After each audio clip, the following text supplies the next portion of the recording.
Hello and welcome to Around the Nest. Jay talking our way around the Toronto Blue Jays minor league organization.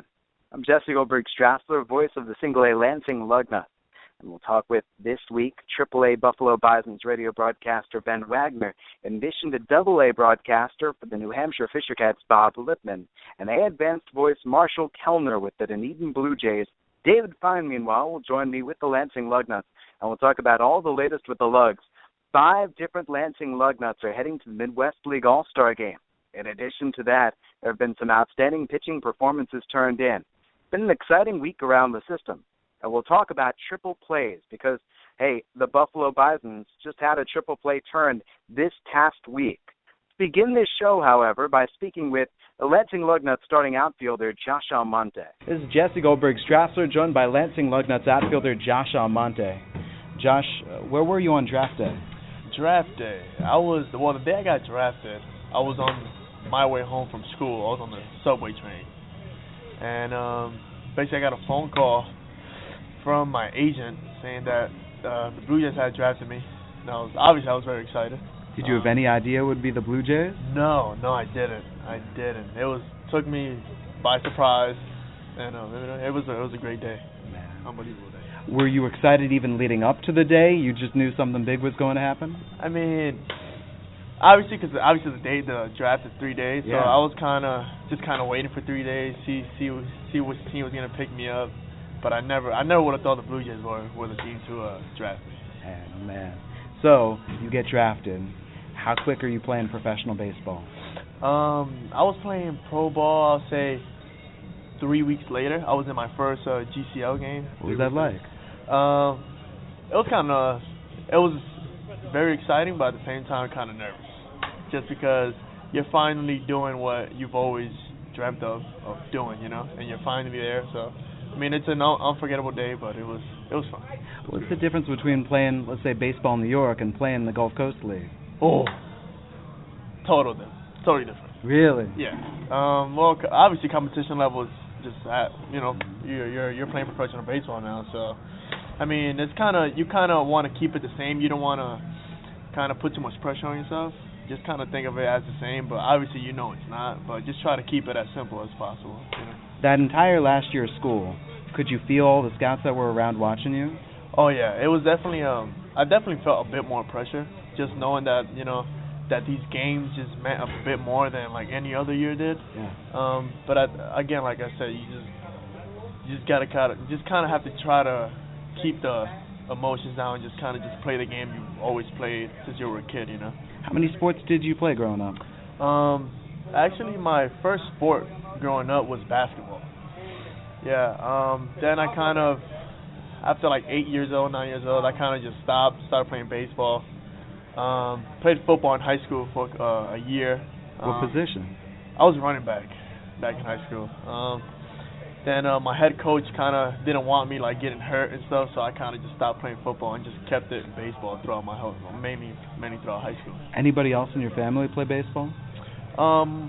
Yeah, well my whole family kind of played sports growing up, but I was the first to make it into like professional level, Yeah. But I've always been surrounded. My mom growing up played volleyball. She played softball. My dad played basketball.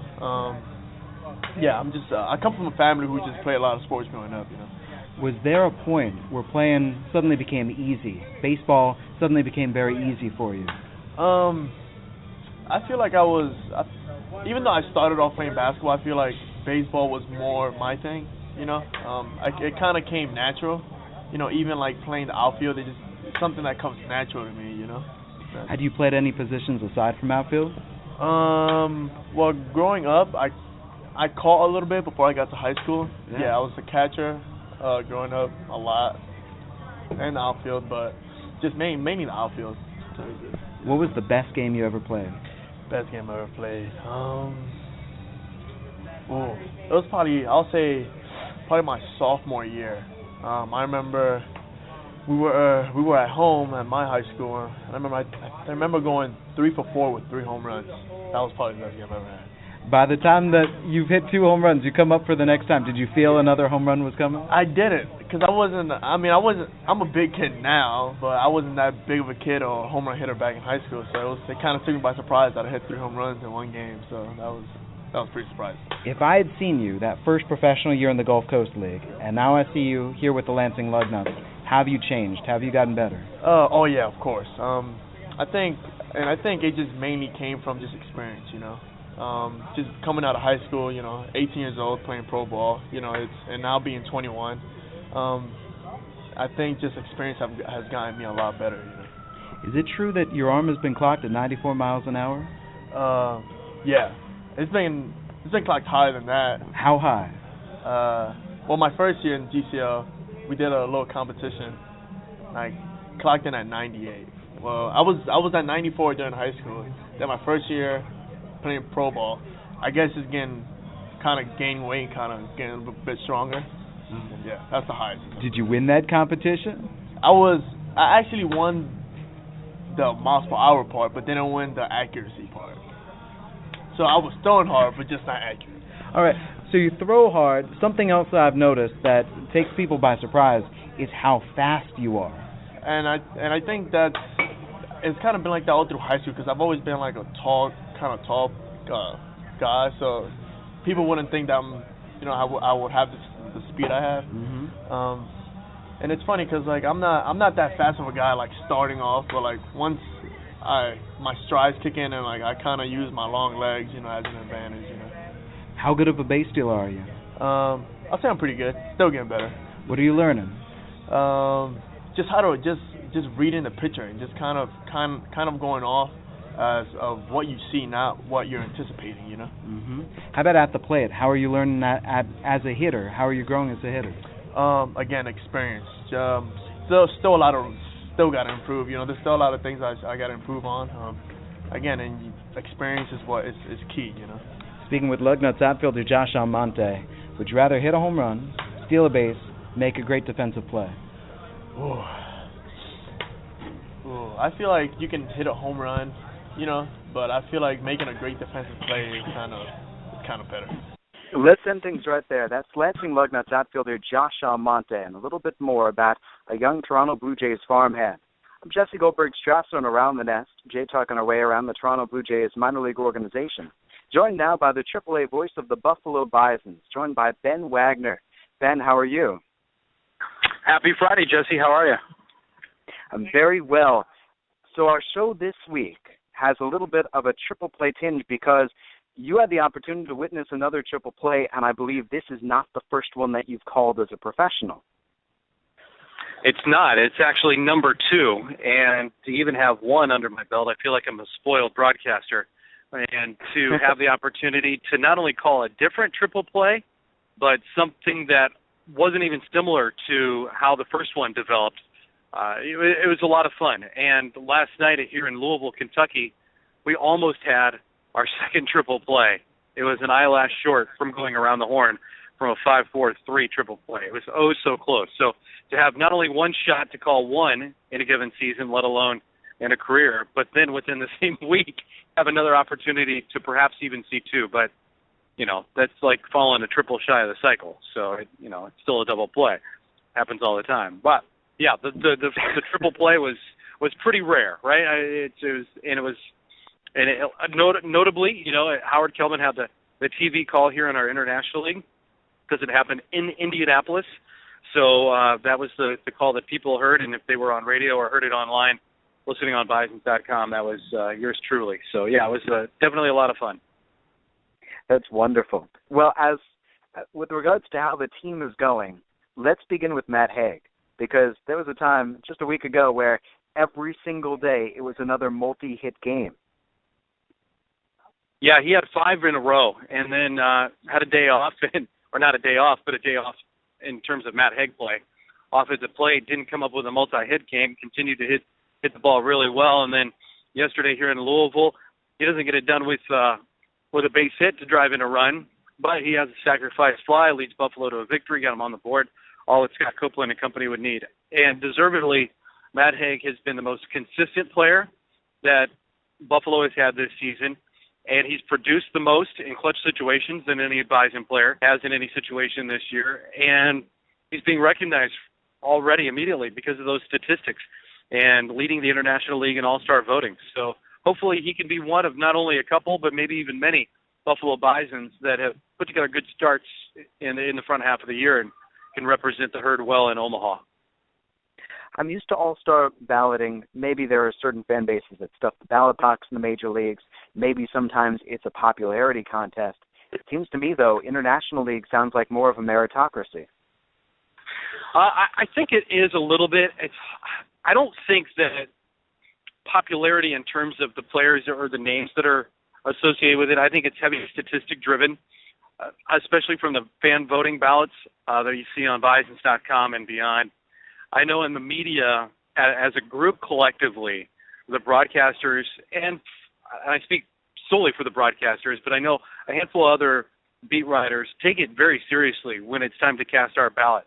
And for the nod in the mid-season, we want to do some calculated totals, plus the guys that hopefully that we've seen play, and take into account how they've performed either against the Bisons or for the Bisons in the time that they've been here. So you're not looking at just the skewed numbers, or if you have a question, you're taking the time to make that extra call. I know in some leagues, that is not the case, but here, at least I think in the International League, it's a pretty veteran crew now of broadcasters, guys that have gone through the different levels too, and have an appreciation for what it is to perform at this level and have any sort of consistency. So I think Matt is reaping the rewards not only of a fan vote, but very soon he's going to reap the rewards then of the broadcasters and the media that cover the league day in and day out. 9 players in the starting lineup, 16 Buffalo Bisons on the All-Star ballot, and I counted it up, 48 players have been members of your roster at some point so far this year, and we are not even a week into June. How well do you keep track of who else is in the clubhouse? How much are you going down there and just shaking hands with a new face? Pretty frequently, and that's good because I had the crash course last year when 73 different players arrived in our clubhouse in and out, and we had almost, I forget the number now, the exact number, but it was a record number-setting roster moves. So you're constantly going down there. You're trying to feel, not necessarily to drum up rumors or just get a feel, but you want to know who's performing well at AA that's on the depth chart that could come up, and that's why my conversations with Sal Fasano and Doug Davis and Charlie Wilson are so valuable, because those are the guys that are going to give me the insight on players that are performing well enough to make it the challenge at the next level. So those are the kind of conversations that are important well ahead of my introduction and saying, "Hi, I'm Ben Wagner. Welcome to Buffalo," or "Great to have you in Louisville." Because the roster is going to change constantly anyway. It's the overall question is how many different bodies are going to come in and out. And 48, that's a lot, to be at this pace already. We're behind in terms of average roster moves from last year, but we're ahead in overall number of bodies to come in and out of our clubhouse. But that's part of the game, and sometimes you see guys play for one team one day, and then all of a sudden 2 weeks down the road, you're already seeing them then in another uniform with another team. So at least it's a soft introduction when you're working each clubhouse. And that's why I think it's important, too, for guys like me. You got to work both clubhouses. And if you can find a link from a player that you had in Buffalo in the past, that maybe is a nice way to introduce yourself to somebody else on their behalf. Case in point, here in Louisville, Kentucky, Josh Satin, he played in 2 years with Buffalo and had 4 different seasons with the New York Mets. And after the Bison's affiliation ended with New York, that's a relationship where Josh remembered me and I remember Josh. And it was easy for me to ask him to point out a guy or two that I had questions about in the Louisville clubhouse. So these are the relationships, and another reason why I love working in baseball is that prime example. How are things for the clubhouse manager? Are the same numbers reused, or do you just keep on going through those jerseys? A lot of times you're going to have not only the same numbers reused, but somebody may need that number that belonged to a guy just 2 weeks ago. So balancing the roster is a little bit difficult from a clubhouse perspective. That is the headache of baseball operations manager Scott Lesher back in Buffalo, and he always makes sure he packs a lot of extra uniforms when we go on the road So he's got a specific case that's got tons of extra sweatshirts, pairs of shorts, hoodies, and beyond. Even the traveling gray uniforms or those extra numbers. And even though you may see Scott Copeland wear number 67, because he joined the team unexpectedly on the road, you can bet that number 26 will be hanging in his locker when we're back in Buffalo and he can reclaim those numbers. So that's a constant flow. Sometimes you're caught off guard. Sometimes, you've got a number prepared for a guy like Chad Jenkins. We never took Chad Jenkins' nameplate off of his uniform last year. If we were on the road, Chad Jenkins had his uniform if he was with us. If we were still on the road and Chad Jenkins wasn't with us, we still made sure all of his uniforms were packed up. So just to try to make the job a little bit easier on the traveling secretaries or the trainers in our case, and Scott, he just packs that stuff ahead of time. Joined by Ben Wagner, voice of the AAA Buffalo Bisons. Ben, before we say farewell for another week, is there anyone who might be flying underneath the radar that you think deserves some attention? Oh, that's a really good question. Guys that are flying underneath the radar right now probably aren't guys that were ever under our radar when they were coming up. Felix Dubron has been surprisingly strong working in the Bison's rotation, plus how strong he has been on the mound. And he'll make his second start with the Bisons without any terms of limits on pitch counts. His first couple of starts, they wanted to ratchet him up, not overstress his shoulder, overstress the arm because he had just been throwing in extended while he was building his pitch count down up there. He wanted to make sure that he had an opportunity to come to Buffalo and be able to go to the fifth inning. Now he's beyond that, and so it's no hold bars when we're going to go into his start tonight. But he's a veteran guy. He's had success in the major leagues. He's pitched in a World Series. So is he under the radar? No. But Buffalo is a very veteran team, and there aren't that many guys that I think are over-exceeding their expectations. There are guys that are getting new challenges, and somebody that's really impressed me from a position player standpoint is Andy Burns. He's had hardly any difficult adjustment coming up from Double-A, where he's been the last couple of years, to now performing at Triple-A. And he's not ever overmatched at the plate. He's got a pretty short, compact approach, which is nice to see from a younger guy getting exposed at this level. But he's been playing solid defense up the middle. A little bit out of position when he plays third base, but Buffalo's hand, because they were short-staffed a little bit, had a number of guys playing out of position for about a 2.5 week window. But Andy has come up, and now he's working with Ramon Santiago plus Jonathan Diaz. Great guys to learn from when it comes to some of the nuances of working around the bag. And that'd be one guy, that has been a definite pleasant surprise. Andy Burns, Felix Dubron on the mound, and the Buffalo Bisons are playing in Louisville this weekend. You can watch it on MILB.TV. Instead, though, listen to Ben Wagner on the call of the game. And the Bisons come on back home on Monday, taking on Scranton Wilkes-Barre. That opens up a homestand. The Bisons will be home through Sunday the 14th. Ben Wagner on Twitter at BenWag247. Ben, thank you very much for taking the time. Awesome. Everybody enjoy their weekend. Thanks, Jesse. From Ben Wagner in AAA down to AA, and Bob Lipman, voice of the AA New Hampshire Fishercats. Bob, how are you? I'm great, Jesse. Always good to hear Ben, and very good afternoon, everybody, and hope you're getting ready for a great weekend of baseball. Bob, your voice was on in the Lansing Lugnuts clubhouse the other day because I was sitting down there. You were playing an earlier game, and Sal Fasano was in town making sure to listen to you. And he looked at me and he said, Bob is a pro. Try to measure yourself up to how Bob calls a game. Well, that's awful nice of Sal to say. We had a couple of great years together in New Hampshire, including a championship year. We beat Richmond in 2011, and turn around. We have the Flying Squirrels in town for the first of 3 tonight.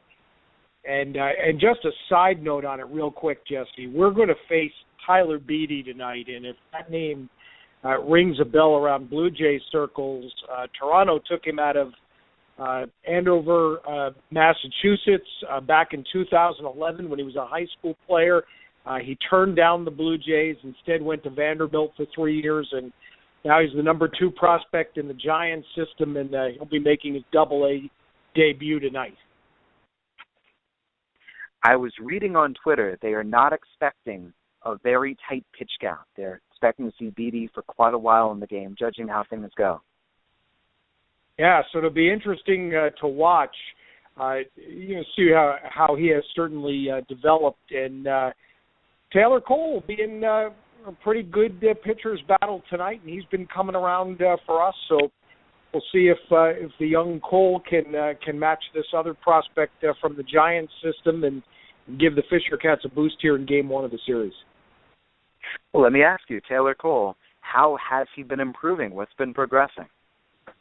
I think just more and more that old trust your stuff. When you get to this level, and we'll talk about Matt Boyd, I'm sure, in just a couple of moments, that how did strikeout.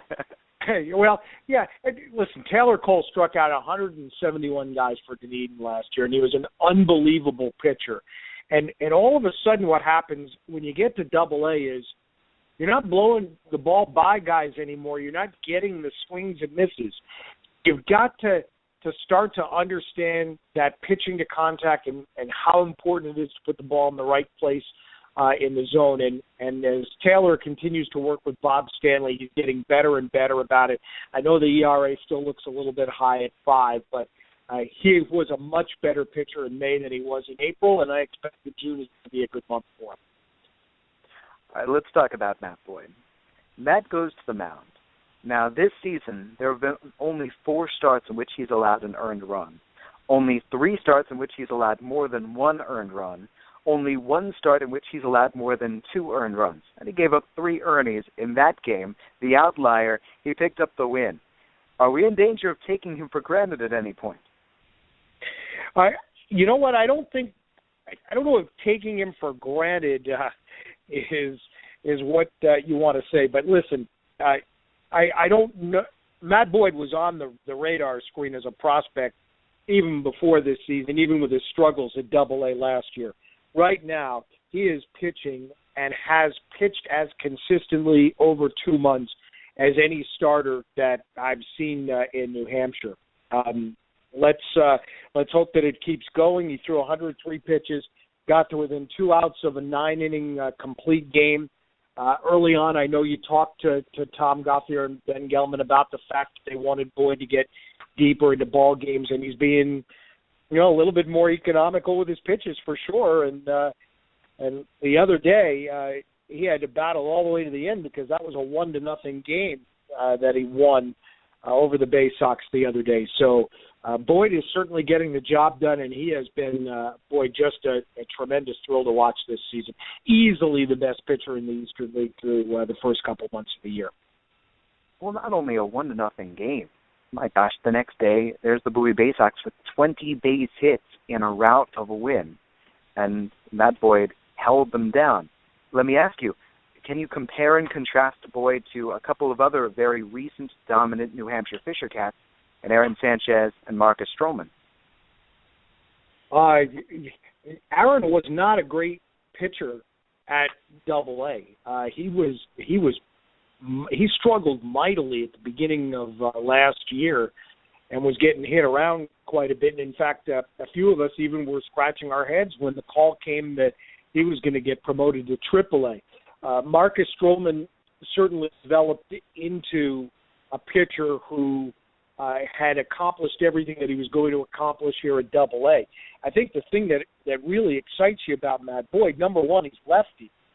And number 2 is how many swings and misses that he's still getting here at the Double-A level.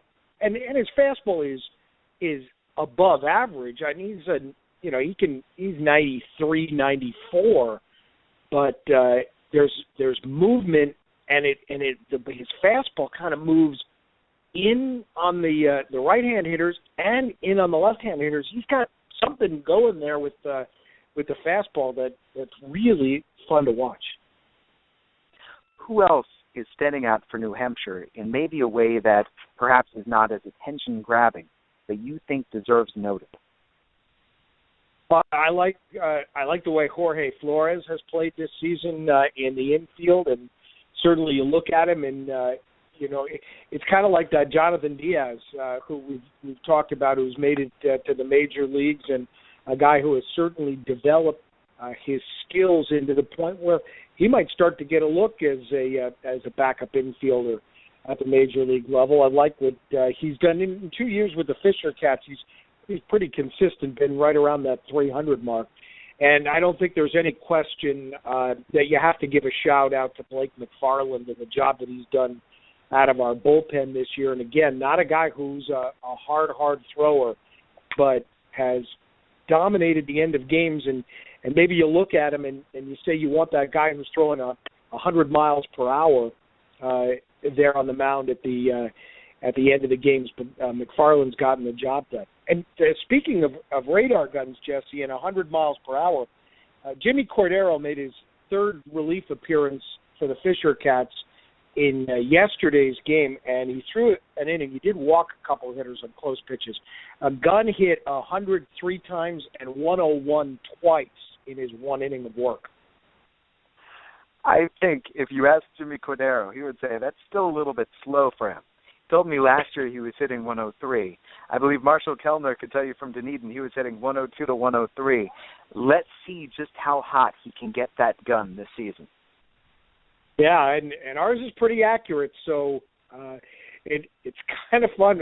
We only have the 2 digits, so when you see it flash up there as 01, you get pretty excited about it. And again, he's very, very young in his Double-A career. 23-year-old right-hander from the Dominican Republic, and certainly maybe one to keep your eye on if he can harness that power and keep the ball in the strike zone. Finally, our question of the week, simply wondering about triple plays. Ben Wagner in Buffalo had the opportunity to call a triple play, almost got the chance to call another one this week. How many triple plays have you seen? I've called one, Jesse. We've had 2 in Fisher Cat history, one early on in the franchise.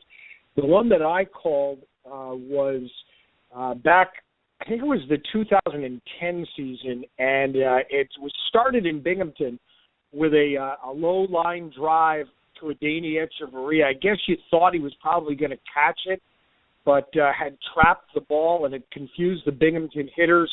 So Adeiny tagged the runner going from second to third through to Jonathan Diaz, back over to David Cooper. So he completed a 6-4-3 triple play that was more the result of the confusion of did he catch the ball or was it a ground out. But it was pretty exciting. There's no question about that. I've never seen one turned against us. So that's the one that I've been involved with in my career. Let's keep it that way, right? Bob, you can find Bob Lipman on Twitter at PulseBob. Meanwhile, the New Hampshire Fisher Cats, nhfishercats.com. The Fisher Cats are currently at home. They're hosting the Richmond Flying Squirrels today, tomorrow, Sunday through the weekend. Tune in to Bob and the broadcast, and most definitely head on out and visit the ballpark in New Hampshire, Northeast Delta Dental Stadium. Bob, thank you very much for your time. Thanks, Jesse. Always good to talk with you. From Double-A down to Class A Advanced, and Marshall Kellner with the Dunedin Blue Jays. Marshall, first things first, how was Princesses and Pirates night? It was good, Jesse. I didn't pull off the call with the eye patch. Think too many people would have tuned out with the misjudged fly balls. I misjudged enough already as it is, so had to keep the eye patch off. But there were some out in the ballpark, princesses. There were 2 princesses greeting people as they came in. It was a festive atmosphere. Sounds good. All right, let's talk about your DJs. I wrote down a host of different people to go over. So we know, hey, things have been getting fun. Let's first begin with Murphy Smith. What has made him so effective recently? I think what's made him effective, he's really started to find his groove here. I think it's tough moving organizations. I mean, 6 years with the Oakland Athletics. He pitched the last 3 years at Double-A Midland and really had been a starter exclusively throughout his entire career until last season, where the Athletics decided we're going to try him out of the bullpen. And that experiment went pretty well, but the Blue Jays see him as a starter. So his first few starts, they had to work up the pitch count. So his first appearance came in relief.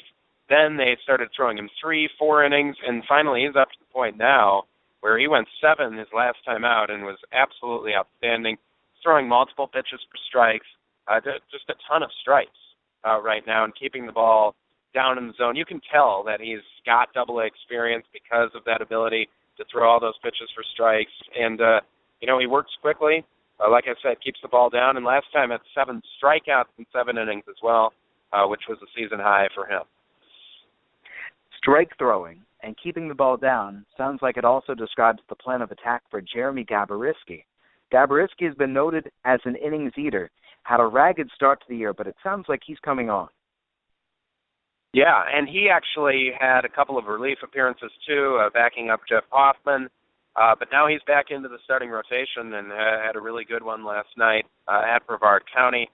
He is coming on. He had a relief appearance that I think kind of turned around his season, coming out of the pen, and he struck out 7 in 4 innings. And he's not known as a big strikeout guy, but he was so sharp that night, and that was in relief of Hoffman that one particular night. And really, ever since then, he's carried it back into the starting rotation. The rest of that rotation, hey, we know about Jeff Hoffman, and Hoffman is starting tonight. Is there something that you're looking forward to? Is there something that you're keen on with his start this evening? Well, you want to see him put together back-to-back quality starts. The first 2, as we talked about, he had 1 bad inning in each one, but he has said that, he didn't think either of those was very good on the whole.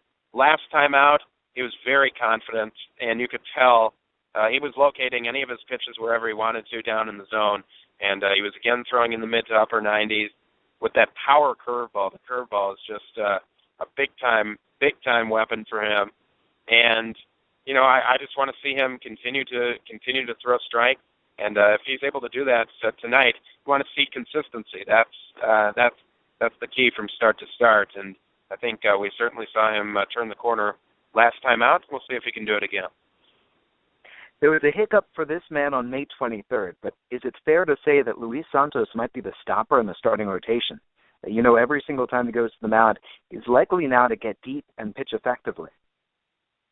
Yeah, Luis Santos, you look at his April versus May. April, he had an ERA over 5. May, it's under 3. It was under 3. Hard to believe we're already in June.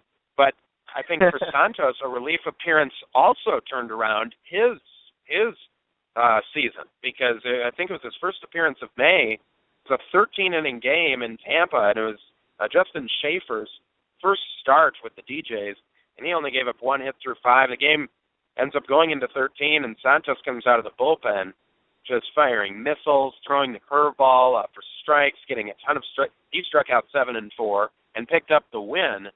And really, ever since then, he has transferred that back into the starting rotation. Did have a minor hiccup, as you said, but his big hiccup has been the long ball, and he hasn't given up a lot of long balls lately. He did give up 1 his last time out in the first inning, but then shut the door the rest of the outing. And he throws a ton of strikes as well. And, he's been fun to watch. He's been fun to watch. Throws 3 pitches for strikes, mainly fastball, curveball, but he mixes in the changeup as well. And the fastball can get to 93, 94 miles an hour. So Santos may have been a good find for the Blue Jays, and he's still only 24 years old. In his 3rd organization, though. You mentioned Gaboryski with that key relief outing turning things around. Now it's Santos. So I have to ask, who's next? Who are the next guys that you are saying, hey, this might be that big game, or this might be that linchpin moment? Well, Jairo Labourd has started to put some things together. He has gone 5 innings or more in each of his last 4 starts. Blue Jays have lost his last 7 starts, but he has an ERA under 4 in those outings. So it's not entirely his fault or much of his fault at all. When he is going good, he is working extremely quickly, and his fastball command has improved a lot, especially in his last outing. Only 21 years old, still learning how to pitch, but that fastball in the mid to upper 90s, the slider, and he's been throwing a lot more changeups lately as well, especially to right-handed batters, that has helped him be very effective. There are certain players I know that I and David Fine are going to be asked with the Lansing Lugnuts. People are going to say, hey, what's the latest about Anthony Alford? What's going on with Rowdy Tellez? With you, it seems to me, It's the corner infield sluggers Mitch Ney and Matt Dean that everybody is watching, waiting for, hoping that they'll break out. Any signs? Well, Matt Dean had a prolonged slump for about a week and a half when we were in Jupiter, but he broke out of it against Tampa. His last two at-bats, I think it was on Sunday, when he hit two doubles to the opposite field, one off the wall in right and then one to the gap in right center. And ever since then, he's been hitting a ton of doubles. Hit two more last night against Brevard County. And he has the ability, I've said it before on the show, to hit the ball with authority the other way. And I think during his slump, he was kind of pulling off the ball, a lot of swings and misses. But, boy, he's been staying through the ball this past week exceptionally well and hitting the ball with authority the other way, as I said. And, you saw kind of on opening night a preview of what was to come with him with his opposite field home run, one of three the DJs hit the other way on opening night. Mitch Ney and Dawel Lugo were the others. But I think there's a lot of signs, good signs, with Matt Dean that he's broken out of that slump. Ney likes to go the other way as well, and but he's, I still think, trying to find it. There still seems to be something slightly off with Mitch. The power, you can tell in batting practice that the power potential is there, and he hit a big 3-run home run about a couple of weeks ago. But I think he's still searching a little bit. Dean is really starting to put it together, though. I tell people, Mitch Ney taking batting practice is sometimes the most violent I've ever seen a batter attack a baseball. All right, our question of the week. Triple play. Have you seen one? Have you called one? As a matter of fact, yes. I saw my first one on opening night this season, and that also comes back to Matt. It was in Clearwater, and Matt Dean hit into an around-the-horn triple play. Hit it right to the third baseman on the bag. It was pretty easy 5-4-3 DP. Then later in the game, he hits an opposite field homer to right. So he got the ultimate redemption. That was the first one I called. And like I said, it was right when he hit it, you kind of knew if they don't mess this up, it's going to be a triple play. But it was cooler because we won the game, and he came back later and hit a home run. So that was nice for him to say, or nice for him to see, and he can laugh about it now. Marshall Kellner with the Dunedin Blue Jays. Find him on Twitter, yes, at Marshall Kellner. Pretty simple. Lansing Lugnuts are coming up next on Around the Nest. Marshall, thank you very much for your time. Jeff Hoffman to the mound tonight. Murphy Smith tomorrow. You're taking on the Brevard County Manatees. And listen in to Marshall's call of the game. Tonight's first pitch, 6:35 p.m. Thank you very much. Thanks, Jesse. Appreciate it. From Marshall in the A Advanced Florida State League now to David Fine, who joins me in the Class Single A Midwest League with the Lansing Lugnuts. David, let's begin with this. The Lansing Lugnuts, 5 All-Stars, 4 yesterday, 1 more today. Any surprises to you? The only surprise that I think you and I might agree on, Jesse, is that Richard Arena was not named an All-Star yesterday and today because of Cody Blanchard, the Bowling Green infielder, unable to make the All-Star game. Arena was tabbed to the All-Star roster. He was leading all of shortstops in the Midwest League with 35 RBIs and tied for the most home runs among shortstops in the Midwest League. Rainio, Ravi Telez, Anthony Alford, Shane Dawson, Ryan McBroom, those Lansing Lugnuts All-Stars. The one guy who's not going to an All-Star game, but his last outing was eye-popping, and he's starting tonight. Sean Reed Foley. What made him so special that last time out against the Dayton Dragons? Well, he overpowered any Dayton Dragon that tried to oppose him with any sort of might with Reed Foley through his fastball. I know that the first 9 pitches he threw were definitely fastballs in that outing. And if you go back to Reed Foley's start and look at how he did on those 9 fastballs, it was pretty straightforward. Strikeout, and then he threw 2 balls to Gavin LaValle for Dayton, and then he singled. That was one of the more, not, unbelievable isn't the right word, but surprising things that he just kept on taking in fastballs and said, hey, I'm going to keep on throwing them until you hit them, and then, Gavin LaValle got a single, and after that it was time to throw in some of the other part of the repertoire. But 10 strikeouts in the game, was the most strikeouts a Lansing pitcher has had in a game this season. Thing is, he's been threatened. There's Connor Green yesterday, 6 in the third inning, shutout baseball for the 20-year-old, and he strikes out 9. And Green's a very different type of pitcher. What makes him so good? Green is working different things into his, not his different types of pitches, but I think we started to see the benefit of what Green told you and I, Jesse, that he was working on, which is trying to get his non-pitching hand up a little bit more to both give him some more leverage and also hide the ball a little bit better so that he's a right-handed pitcher, so the left hand comes up. I would just say his fastball was working well yesterday, whereas in past starts, his curveball had been working better, but he trusted his fastball more, and his changeup has always been good. That's the rest of that starting rotation. Shane Dawson, 8 innings in his best outing, the start before his previous one.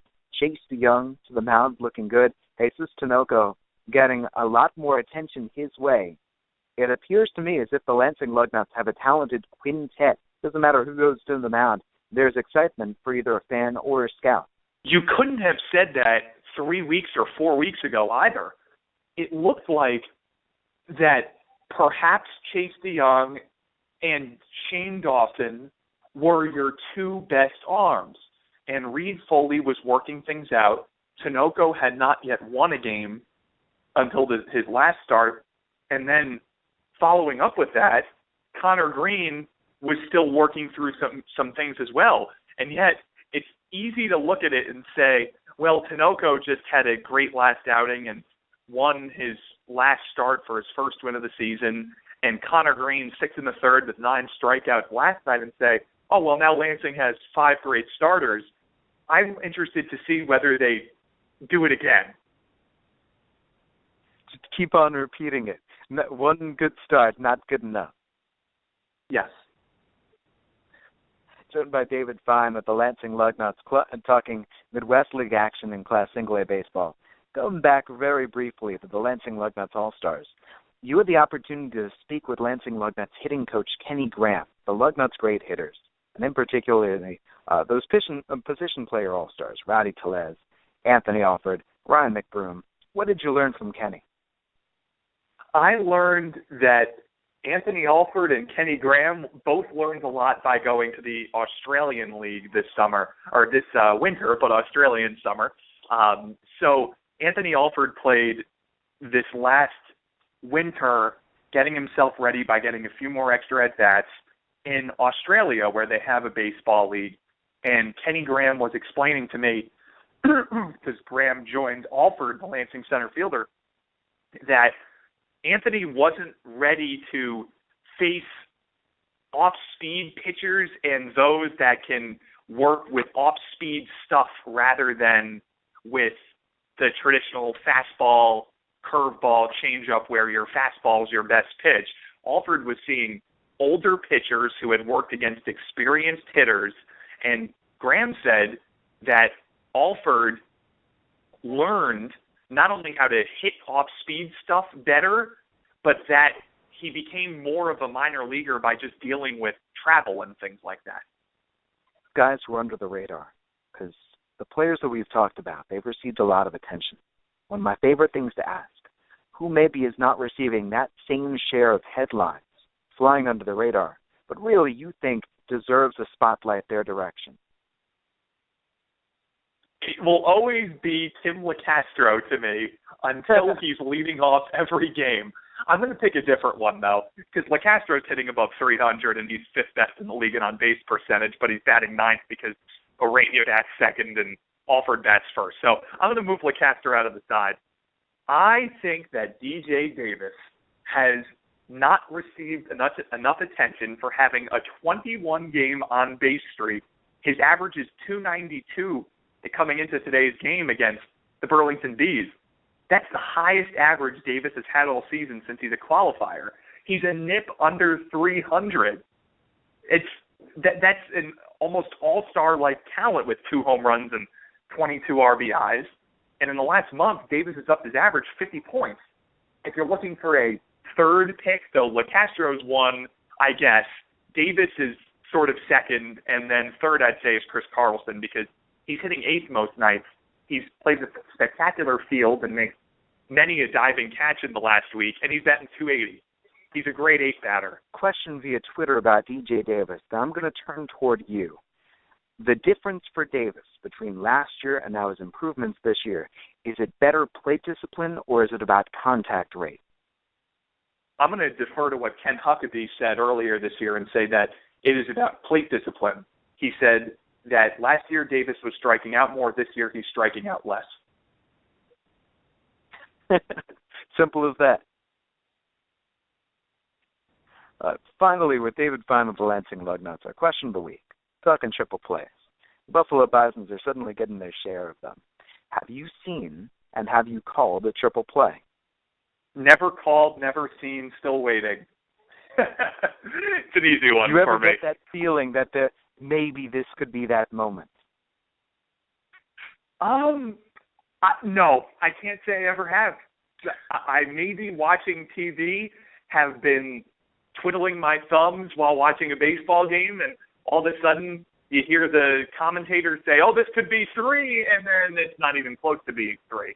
So I've not seen in motion where in my mind I say, this is going to be a triple play, or, wow, this is about to be a triple play. I've seen highlights of them, but never live, and no. That's an easy answer.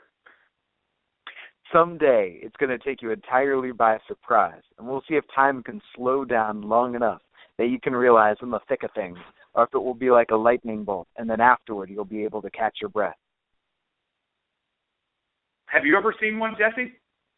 Yes, I called a triple play between the Lansing Lugnuts and the Dayton Dragons in 2012. It was a very special 2012 season. Kevin Pillar was winning the league MVP, went 6 for 6 in a game, hit a grand slam in his very last at-bat. That was the year with Noah Syndergaard and Aaron Sanchez, Justin Nicolino, Anthony DeSclafani on the mound.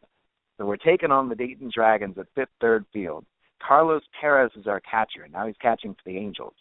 The Dragons put 2 runners on, nobody out. It's the 6th inning. It's a tight game. And they ask their all-star second baseman, this guy is over. Squares, pops up the bunt. The catcher, Perez, nabs it in a heartbeat, and the runners have no chance.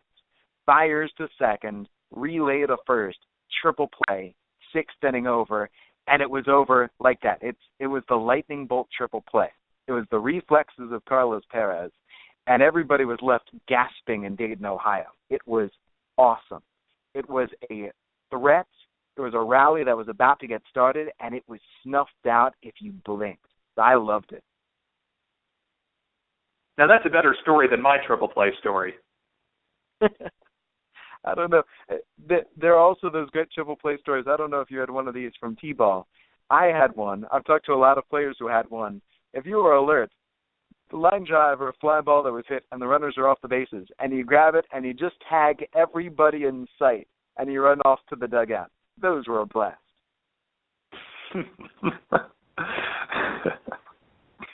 The Lansing Lugnuts tonight host the Burlington Bees in the rubber match of a 3-game series. It's 7:05 p.m. start time, and you can listen to David Fine and myself on the call via LansingLugnuts.com and TuneIn Radio. And then the Lugnuts host the Peoria Chiefs tomorrow night, a Star Wars night. David is ready. Sunday, 2:05 p.m., and then Monday is an early one, so you can catch all the call of the action before the Lugnuts head back on the road. David, thank you very much for your time. Hey, thanks, Jesse. For David Fine with Class Single A Lansing, for Marshall Kellner, Class A Advanced in Eden, Bob Lipman joined us from AA New Hampshire, and Ben Wagner in AAA Buffalo. And also you heard a conversation with Lansing Lugnuts young outfielder Josh Almonte. I'm Jesse Goldberg-Strassler. This has been Around the Nest for another week. You can go to aroundthenest.mlblogs. You can also find us via iTunes, via podcast, via YouTube, via SoundCloud, all over the place, and use the hashtag Around the Nest.